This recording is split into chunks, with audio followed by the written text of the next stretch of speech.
I needed to replace two shut-off valves under our kitchen sink. They're compression valves. But in order to do that, I needed to turn off the water to the house. This is our main shut-off valve here. Closer look, it's soldered.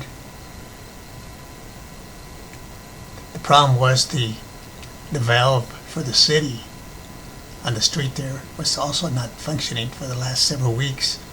So I know I couldn't solder it. So I got a company that used the ProPress tool that doesn't use soldering. You can see here they did the prep on the pipes, and basically you have fittings that just you grip into the pipe. You can see one here.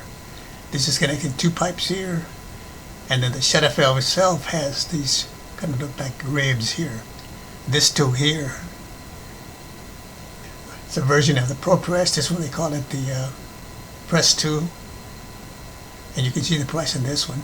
They run from maybe 150, maybe the minimum that I've seen, up to, well, this is the highest I've seen, $2,100 here. And that's what they use to put the fittings together in the shut-off valve and get things going. Don't have to worry about any leak like you do if you're soldering. If you're going to solder something, you absolutely cannot have any kind of leak. So if the shut-off valve from the city is not functioning at 100% or close to it, it's going to be difficult to solder anything. So with this, there was no issue.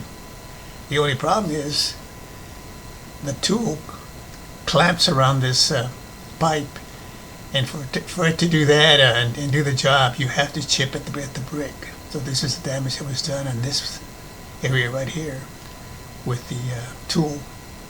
So I'll have to go back and fill it in with cement or some kind of mortar. And it's a little bit more expensive. I know the guy that worked here, so I got a little deal, special deal.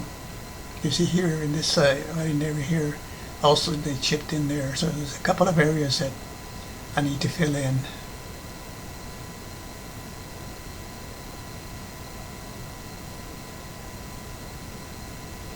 Thanks for watching. We'll see you next time.